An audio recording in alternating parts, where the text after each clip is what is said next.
Hola, boys and girls. How are you? Welcome back. Happy Viernes. Happy Friday. And today I'm going to do a quick video while I'm doing my, my car endeavors as always. Basically, I want to talk about the hypocrisy of Ted Price and Insomniac, the developers, right? And you're going to be like, what are you talking about, Reebok? Well, listen. Someone was talking, I guess, on Twitter, doing the fishing that they always do, trying to figure out what's what and for what reason. And one of the creative directors or developers of Insomniac took it on to Twitter to say, well, listen, we didn't have to do no crunch time on Ratchet and Clank. No crunch time. Okay. What do you want, a slow clap? What's the reason for you to mention that? They're always trying to act as if they have this perfect relationship now with Sony, when I remember clear as day when Ted Price was talking about that he didn't want to be part of ownership, that they didn't want to be owned, that they wanted to be independent for creative freedom so that they can retain their IPs. And then went with all that hoopla and nonsense and rhetoric to Microsoft. Please, Microsoft, help us believe in our project. So Microsoft did believe in their project, allowed them to make a fantastic game that they made, because, they've made many games that were really good and decent, and they never got any attention. Barely. Only the Ratchet and Clank ones got attention. Because the Resistance one was the only one people said they liked, while they didn't really like 2 and 3. Right? Nobody talked about Fuse. Nobody talked about Song of the Deep. And so in a lot of cases, nobody really talked about Sly Cooper. They've been in hiatus for quite a while. And I think they made one for PS3. So I'm a genuine fan of Insomniac. But a lot of the Ratchet and Clank games from the past also, only a few of them got really high score, or decent scores rather. Not high, but decent scores. But they were good games. But not all of them, right? So nobody really paid attention, especially when they made Fuse that was multiplat, or Song of the Deep that it was multiplat, or even Ratchet and Sunset, because it was an Xbox exclusive. But what people fail to forget is that the reason why Insomniac was able to make and create that brand new engine, that graphic engine, was because Microsoft helped them fund that engine. They published the game as well, and they allowed them to retain the actual license and rights to the IP. The only thing Microsoft has the rights to is the actual, publishing rights, right? Which is why you probably still haven't seen it on PlayStation, right? Until that gets sorted out. And these people always got to make sure that they come out showing off, saying things like, trying to act like there's this perfect relationship and lifestyle when it comes to them being on PlayStation. When they had that first incident, and it was Microsoft that allowed them to do it, because PlayStation didn't want no cartoon-esque style games on the PS4 era, according to what they were saying. They wanted everything more to be photorealistic, according to what the ramblings were within the industry, right? Or they wanted full ownership of the IPs, which they didn't want to do, right? Keeping in mind that the only reason why Insomniac was even considered to be bought by Sony was because the benefit of Sony doing deals with Marvel, the movie industry, with Disney, right? Which is Marvel Films. Because they want to make sure that they continue to have Spider-Man involved in that universe in any which way, form that they possibly can. Because he's a big character that makes a lot of money. The Spider-Man merchandise, or Spider-Man, his merchandise sells the most of any Marvel character They make the most money with his merchandise. Okay, and those are owned by Marvel themselves, not even owned by Sony anymore, because Sony sold it off to them like a couple years ago. And that's the only reason why Sony picked them up. And so as soon as they saw they got the clout because they got an opportunity to do Spider-Man, the game for PS4, they got all this clout because it was an exclusive game. Oh my God, it's fantastic because it had next generational graphics. When the game itself, they never made anything unique or different or added creatively wise to the game, right? That no other company did before, like Beanox. Beanox did everything that they did in Spider-Man before, and in some cases even better, because Beanox did it with Activision with a lot of restrictions and a lot of budget restrictions as well, and creativity restrictions due to Marvel not being full ownership still yet with Disney or whatever, right? But they still did phenomenal games. And everything that you see inside the Spider-Man PS4 game was ideas that were in all the amazing Spider-Man 1, 2, Shadows of Web of Shadows. All that stuff was done before by Beanox, the developer, under Activision, the publisher. Okay? So, because they saw that opportunity, okay, I granted, like anybody, they took it. Okay, now they want to, get in the map. Now, which we all know the reason why people bought Spider-Man, because it was an exclusive.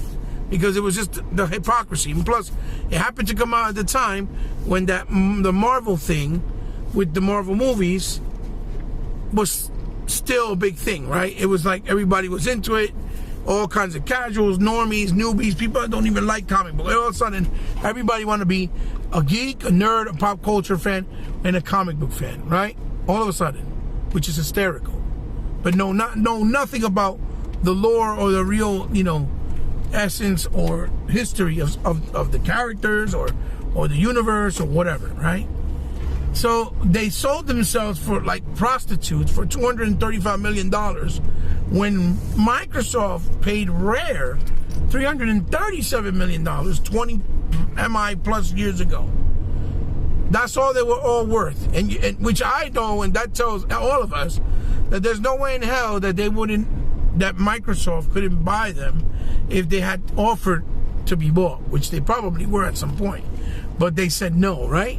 Because coming from Microsoft, everybody want to act like, oh, we got to get paid way more because Microsoft has money, even though to that point most of their games didn't do well. The only franchise that ever did well for them was Ratchet, and that's why they remastered the first one like 3 times, because that was the most successful for them of all the games, right? And I own all the games. I don't have them on me here at the moment, but I could definitely do another video and show that I have all their games, because I'm a real fan, right?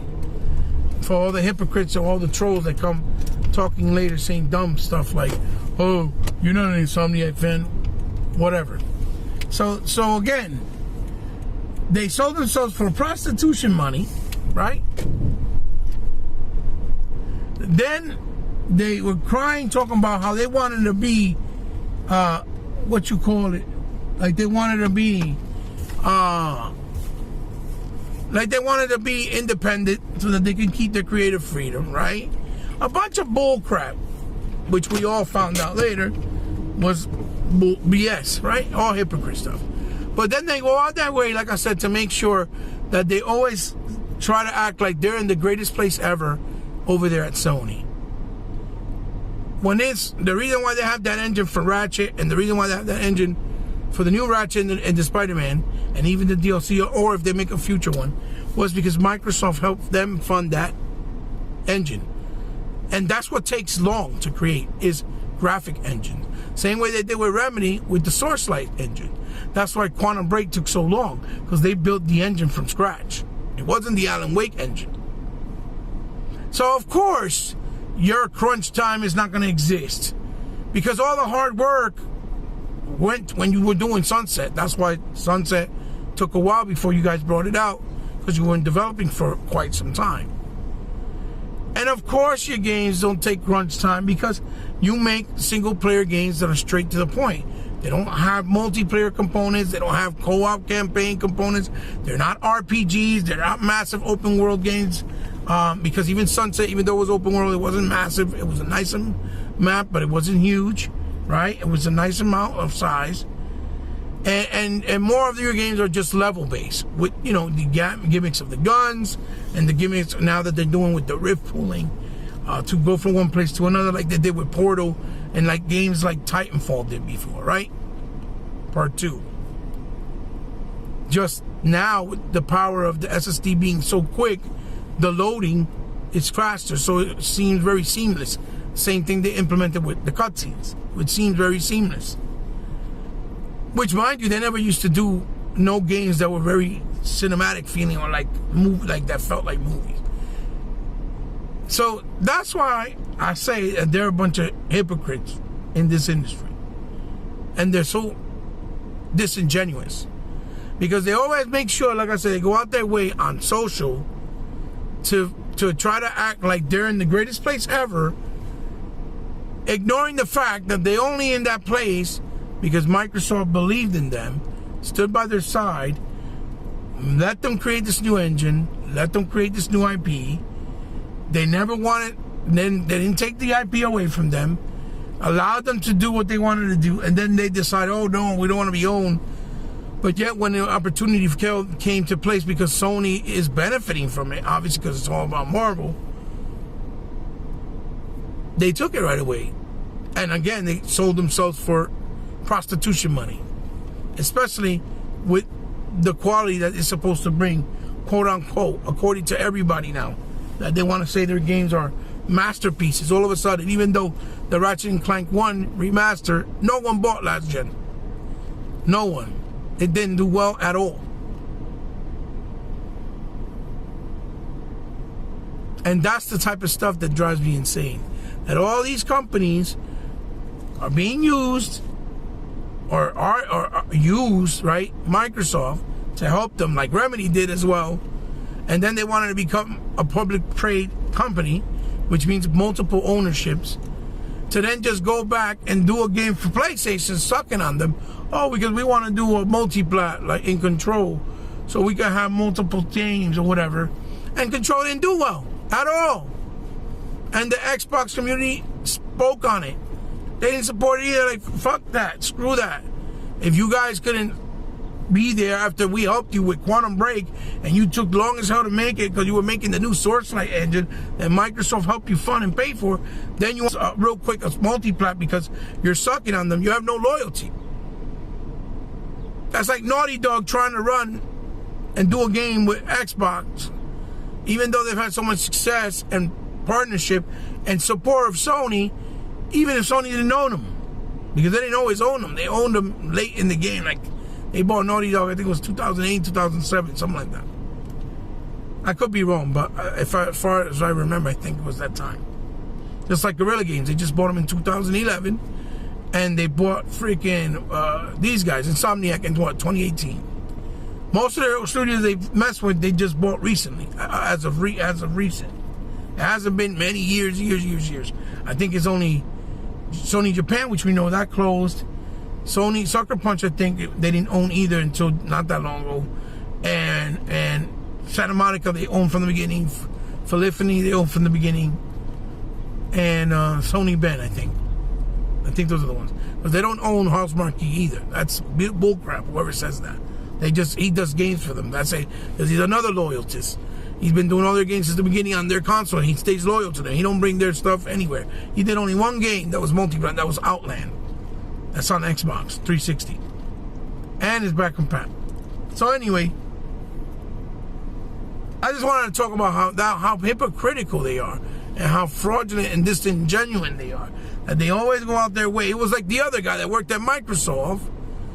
He talked about he had to leave because he had family issues. And in less than 2 or 3 weeks, he was tweeting back at Insomniac, having a great time, great to be with friends. Almost like Ted Price called him, yo, come work with us. Be over here. We're going to shine because over there at Microsoft, they got so many developers that you're not going to be paid attention to. You know, you working there with them. It almost feels like that. because he quickly got cured and was tweeting how great it was over there. He was even tweeting about in Ratchet and Clank when they were in development. Oh, this is going to be great, and like trying to praise it and do, you know, play that funk. And that's why I said that, you know, those people are just, they're hypocrites. They're so hypocritical. So hypocritical. And that's why I want the Spider-Man game not to be exclusive no more. I hope they cut a deal where it's got to be multi-plat. Because Sony's just using Marvel, because Marvel's trying to use them as well. But they own that. They created that. They sold the rights to the movies. That was it. And because of that, they have a stranglehold on them. And Sony knows it, and they keep bullying them and playing. And everybody else in the gaming industry that are fans of the games, that are real fans, right? That's been there since day one playing all types of Spider-Man games. We're the ones as gamers that are suffering. We're the ones that are not able to enjoy the games in the platform and consoles that we want. We're being forced to buy it on a console that perhaps we don't want to support, or perhaps we don't want to be part of because we don't like their ecosystem and don't like how they do business. And like in my case, I only buy Sony stuff for the stupid third-party stuff that they put there on, you know, by choice, and they don't bring to Xbox. That's the only reason why I'm there. If it wasn't for that, I wouldn't even bother. Wouldn't even bother. So guys, let me know what you guys think about that. About that, you know, subject where they came out and made sure they go out their way to let people know we didn't have no crunch time. It's almost like they're trying to throw low balls at people like CD Projekt Red. Or when they were talking about the stuff with what was it? Last of Us, I guess. But when those games are way bigger games, way more ambitious, with way more content and way more things to do, right? Excuse me. You know, that require a lot more work and dedication. And somebody like CD Projekt Red, they only been around for a little bit of time because they only done Witcher 1, Witcher 2, and Witcher 3. So they haven't been around for a very, very long time, like the way Insomniac has, right? So they have experience and they're gifted, but they don't have as much experience in the industry through the years as Insomniac, right? They just got bigger quicker because of the hit they had with Witcher 3. Because that was another thing. They just got noticed in the industry after the success of Witcher 3, because when Witcher 3 came out, there was nothing available. Okay. So people were thirsty, and that's why they all went and bought Witcher 3. And now when with Cyberpunk, they wanted to get drilled when Cyberpunk is a massive and huge, you know, endeavor and project with a bunch of characters, a bunch of dialogue, a bunch of, you know, different outcomes, you know, different types of gameplay when you're on your feet, first person, driving on a vehicle, you know, RPG elements, heavy story, all types of stuff, heavily graphically intense, which is a completely big feat, technical feat, than something like Ratchet and Clank. Yeah, guys, let me know what you're thinking about them, because that's just funny to me. I'm just tired of seeing people praising them. And then we got all these donkeys that try to call themselves Xbox dudes having dinner or lunch with Phil and Aaron, then going on Greg Miller's podcast talking about, oh, Insomniac, the greatest, perhaps the greatest, you know, developer of all time, praising their games when then themselves didn't play even Sunset Overdrive until the crap was on, you know, Game Pass. They tweeted it out themselves admittedly. Somebody like Colt, he did that. He admitted he played it through Game Pass. You see what I'm saying? And these are the so-called Xbox dudes. But they want a real quick tweet out, yeah, Ratchet and Clank, amazing. This is what Microsoft needs to do. No, stop. Stop. You guys ain't real fans. Cut that crap out. Cut it out. Cut it out. I guarantee you, I'll never play other Insomniac games other than the new ones. Because you're in the loop now with social media. You're part of the gaming influencers and stuff like that. Please, get out my face with that hypocrisy. Let me know what you guys think. Give me a thumbs up if you liked the video. Leave me a thumbs down if you didn't like the video. As always, share the video with someone you think might like it. And for those of you that keep rocking out with me, thank you. Bless you so much for your continued support. Because without you guys, this channel would not be anything. I've always told you guys that. If you're new to the channel and like what I do, please, I urge you to give me a like, give me a subscribe. Not that hard. You know, and remember, because you did, if you did, it means the world to me. Because I know you don't have to. But since you did, I consider you now part of my family. You guys can find me on social media on Instagram under C_respect. I don't no longer know if I could ever go back with my Twitter account, so I'm gonna see if I can create another one and go back in, start all over. It's okay, it is what it is. But as far as the other account, I'm not sure if I'll ever be able to use it again, so I'm not gonna continue to tell you that info. But what you can do, if you want to hit me up, you can hit me up on a DM if you want, you know, to donate anything or you want me to showcase anything. It'll be my privilege. It'll be an honor to do so. You can hit me up on Instagram on DMs under C_respect, on Xbox Live, on the Switch. You can hit me up under HeBot8 on the PlayStation. You can hit me up with the PSN Network. You can hit me up under Alf Fell from Sky. And if you guys ever want to help my channel in any way, shape, or form, and you have the means to it from the kindness of your heart because you like what I do, you know how to do it. It's all down in the description below with my information with my Patreon and my PayPal. You know, it's not too hard. It's only if you want to. It's not obligated. Guys, I'll see you soon. Love you. Have a great and blessed weekend. A lot of good things to talk about. 2 days before the Microsoft show, and it's exciting times, man. We're gonna see the Nintendo Direct, everything. It's exciting times. I'll see you guys soon. Peace.